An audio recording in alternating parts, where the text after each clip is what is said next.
मान्य सदस्यज्यूहरू,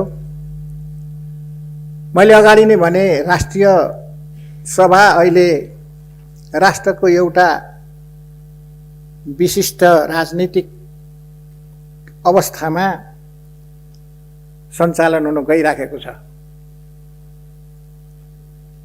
हाम्रो पार्टी विभाजित भएको छ, विभाजनको सङ्घारमा छ। यद्यपि औपचारिक रूपमा विभाजनको घोषणा नभए पनि पार्टी विभाजनको सङ्घारमा छ।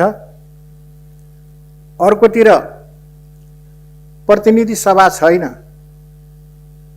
प्रतिनिधि सभाको विघटन भएको छ। पार्टी विभाजन भएको र प्रतिनिधि सभा विघटन भएको राष्ट्रिय राजनीतिको यस घडीमा हामी राष्ट्रिय सभामा उपस्थित भएका छौँ। सर्वप्रथम त मेरो राजनीतिक इतिहासको 55-56 वर्षको अनुभव र अहिलेसम्मको यात्रामा पार्टी एकता भएर नेकपा बन्दाखेरि म सबभन्दा बढी खुसी थिएँ। सायद हामी सबै खुसी थियौँ, नेपाली जनता खुसी थिए, खुसी नहुने कोही पनि थिएन। कोही थिए होला, त्यो अलगै विषय हो। नेपाली जनता खुसी भएका कारणले नै त्यो खुसी प्रकट निर्वाचनमा अभिव्यक्त भएको थियो। त्यो जनमत हामीले निर्वाचनमा चाहिँ प्राप्त गरेका थियौँ। आज पार्टी विभाजनको यो सङ्घारमा आउँदाखेरि मैले मेरो मुटु चिरिएको, मुटु फुटेको अनुभव गरेको छु। सायद यति ठुलो पीडा हुँदैन थियो होला। इतिहासमा धेरै पटक हामी जुट्यौँ पनि फुट्यौँ पनि। विगतका फुटहरूमा यतिको चाहिने दुःख चाहिने मैले अनुभूति गरेको थिइनँ। तर अहिले यसले मलाई धेरै पीडा भएको छ र मैले मान्य सदस्यहरूको अनुहार हेरेको छु र मुटु छामेको छु। यहाँ उपस्थित सम्पूर्ण मान्य सदस्यहरू, सम्पूर्ण पार्टीका नेता कार्यकर्ताहरू, कसैको पनि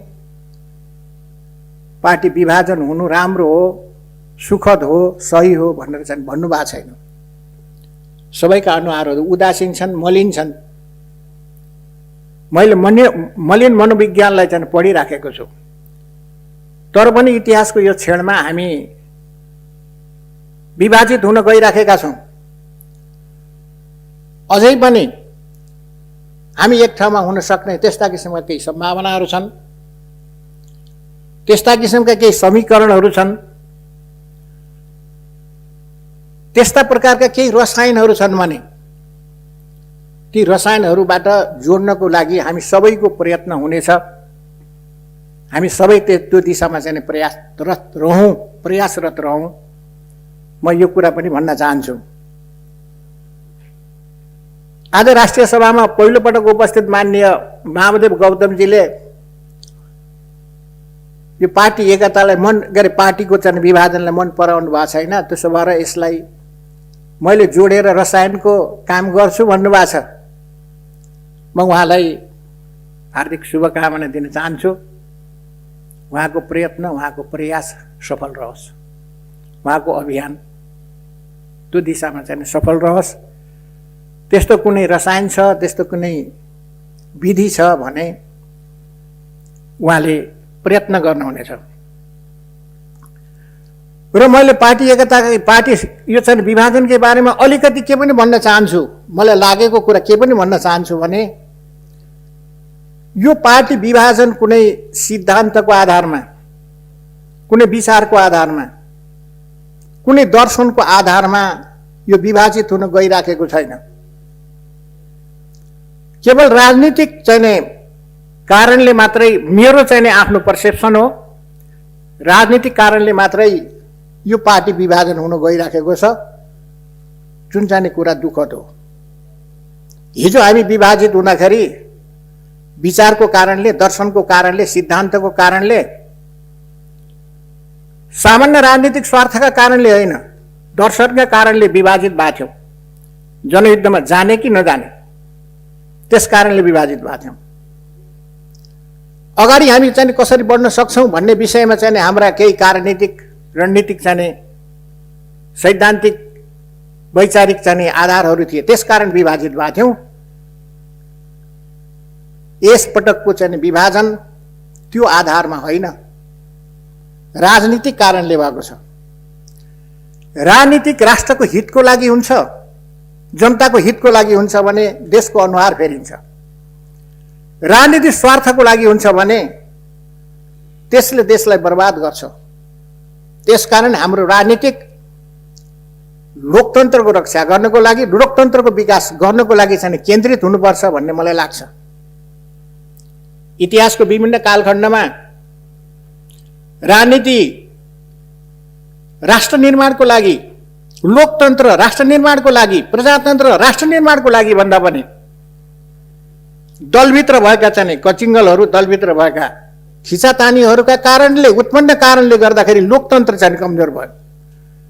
मैले यो हाउसमा पटक पटक भन्ने गरेको छु, जुन देशमा लोकतान्त्रिक पार्टीहरू बलियो हुन्छन्, सुदृढ हुन्छन्, त्यो देशमा लोकतन्त्रको संस्थागत विकास भएको छ। लोकतन्त्र देश र जनताको हितको लागि चाहिँ अनुवाद भएको छ, प्रयत्न त्यो चाहिँ त्यो दिशामा गएको छ। जुन ठाउँमा दलहरू कमजोर हुन्छन्, दलहरू विभाजित हुन्छन्, विखण्डित हुन्छन्, त्यो ठाउँमा लोकतन्त्र कमजोर भएको छ। कहिलेकाहीँ नेपाली प्रतिपक्षका साथीहरू, नेपाली कांग्रेसका साथीहरूसँग गफ गर्दा, उहाँहरूका नेताहरूसँग गफ गर्दाखेरि तपाईँहरूको चाहिँ भित्र अन्तर्विरोध छ, हिजोका दिनहरूमा अन्तर्विरोध छ, त्यसकारणले पार्टी विभाजन हुने दिशातिर, पार्टीलाई कमजोर बनाउने दिशातिर नजानुहोस् भनेर मैले त्यो प्रकारको चाहिँ उपदेश दिन्थेँ। तर आज यहाँ हाम्रो ठाउँमा आउँदाखेरि हामी नै यो स्थितिमा पुगेका छौँ, जुन यो चाहिँ सुखद छैन। सायद नेपाली जनताले, सायद तपाईँहरू कसैले पनि, सायद प्रतिपक्षले पनि यो चाहिँ सत्तारूढ दल चाहिँ विभाजित भओस् भनेर त्यसरी सोचेको थिएन। उहाँहरूले पनि तपाईँहरू चाहिँ नफुट्नुहोस् है, तपाईँहरू बलियो हुनुहोस् है, तपाईँहरूको चाहिँ एकता नटुटोस् है। एकता टुट्यो भने यो चाहिँ यो हाम्रो सिस्टममा चाहिँ गडबडी हुनसक्छ, हाम्रो प्रणालीमा गडबडी हुनसक्छ, हाम्रा चाहिँ अधिकारहरूमा चाहिँ केही चाहिँ प्रश्नहरू उठ्न सक्छन् भन्ने कुरा प्रतिपक्षका साथीहरूले नै हामीलाई बेला बखत चाहिँ सचेत गराउने, सतर्क गराउने गर्नुभएको थियो। मैले यो दुःखद कुरा आज यो पहिलो बैठकमा यहाँ चाहिँ पेश गर्दा, प्रस्तुत गर्दा मलाई धेरै दुःख लागेको छ। तर पनि भन्नुपर्ने यो जनताको आवाज हो, कार्यकर्ताको आवाज हो, त्यसै कारणले मैले यो चाहिँ कुराहरू यहाँ समक्ष राख्ने धृष्टता गरे, अन्यथा यसलाई नलिदिनु होला। पार्टीको आन्तरिक अन्तर्विरोधका कारणले जनताद्वारा निर्वाचित जनप्रतिनिधि संस्था,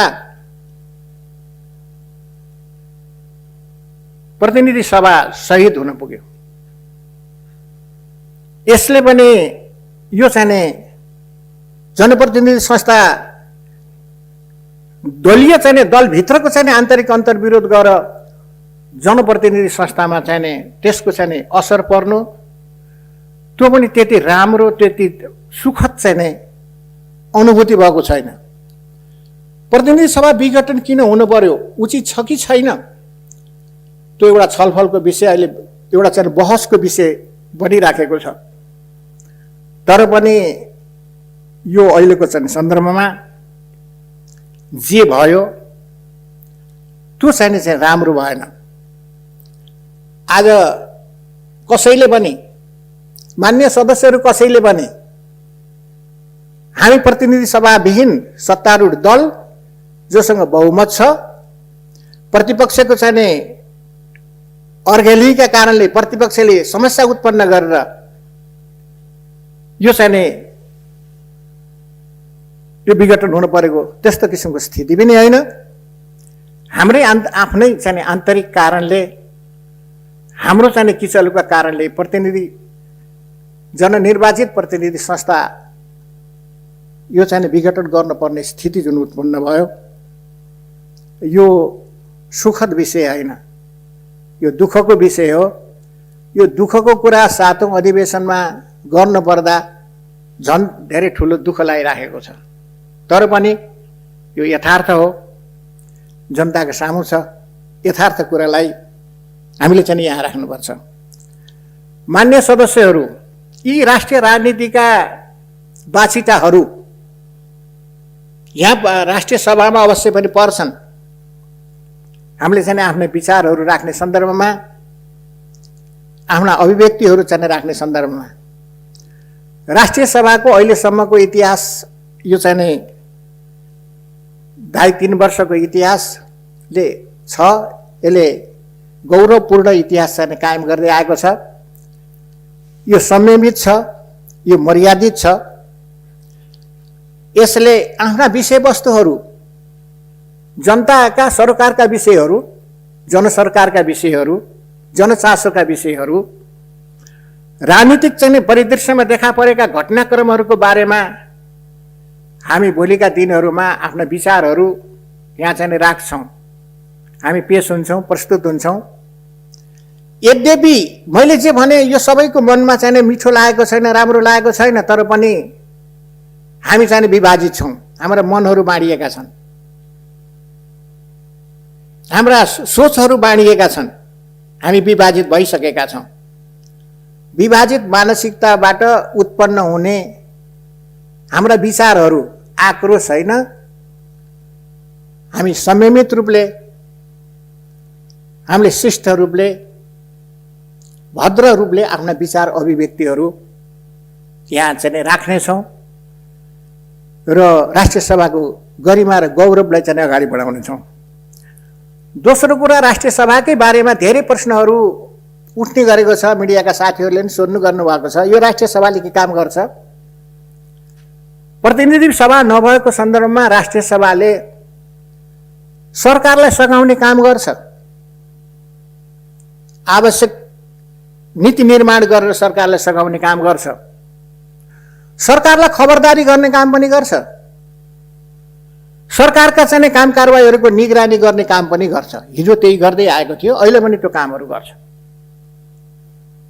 त्यसलाई चाहिँ हामीले राष्ट्रिय सभाबाट सरकारलाई सघाउने पनि, सरकारलाई खबरदारी गर्ने पनि, सरकारको निगरानी गर्ने पनि र सरकारका विषयहरू, जनचासोका विषयहरू अब प्रकट हुने र प्रस्तुत हुने थलो यही मात्रै बनेको छ। प्रतिनिधि सभा नभएको सन्दर्भमा राष्ट्रिय सभा नै यो सभा हो जसले आफ्ना विचार अभिव्यक्तिहरूलाई पेश गर्ने, प्रस्तुत गर्ने, जनप्रतिनिधिहरूले जनताका आवाजलाई उठाउने यो थलो हो। ती आवाजलाई पनि संयमित र मर्यादित ढङ्गले हामीले ती आवाजहरू पनि यहाँ उठाउनेछौँ र राष्ट्रिय सभाको यो महत्त्वलाई र यसको गरिमालाई अझ अगाडि बढाउनेछौँ। यसै सन्दर्भमा मैले एउटा कुरा भन्न चाहन्छु। सरकारको कुरा गर्दा भर्खरै आन्दोलनको क्रममा म आन्दोलनलाई सम्मान गर्छु, आन्दोलनकारी जनतालाई चाहिँ मैले हृदयदेखि नै चाहिँ स्वागत गर्छु। आन्दोलनको क्रममा उखु किसानको आन्दोलनको सन्दर्भमा यहाँ आएर एकजना किसानको देहावसान भयो। आन्दोलनकारी किसानको देहावसानले हामीलाई चाहिँ छुनुपर्छ, हाम्रो दिललाई छुनुपर्छ। म नारायण राय यादव जो यहाँ चाहिँ आन्दोलनको क्रममा काठमाडौँमा आएर चाहिँ देहावसान भयो, उहाँप्रति हार्दिक मेरो दलको तर्फबाट हार्दिक श्रद्धा सुमन अर्पण गर्न चाहन्छु र उहाँको परिवारजनहरूप्रति हार्दिक समवेदना पनि प्रकट गर्न चाहन्छु। मान्य सदस्यज्यूहरू, हामीले जसरी चाहिँ हिजोका दिनहरूमा संसद चलायौँ, सदन चलायौँ, त्यही रूपमै हाम्रो यो चाहिँ राष्ट्रिय सभा मर्यादित रूपले संयमित वृत्तिले अगाडि बढ्नेछ।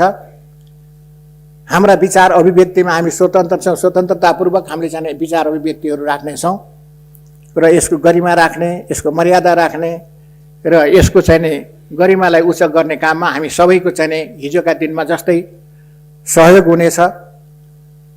सम्माननीय हाम्रो राष्ट्रिय सभाको अध्यक्षज्यू जसरी हिजोका दिनहरूमा सत्तापक्ष प्रतिपक्ष सबैको चाहिँ सहयोग र समर्थन र चाहिँ उहाँले चाहिँ संयोजनकारी भूमिका निर्वाह गर्नुभएको छ, हामी चाहिँ त्यसअनुसार चाहिँ अगाडि बढ्नेछौँ र कर्मचारी साथीहरूको त्यही रूपमा यो सभालाई सफल पार्नको लागि सहयोग र मद्दत हुनेछ। यति कुरा राख्दै फेरि पनि सम्पूर्ण माननीय सदस्यहरूलाई हार्दिक स्वागत अभिवादन गर्दै बिदा हुन्छु। धन्यवाद।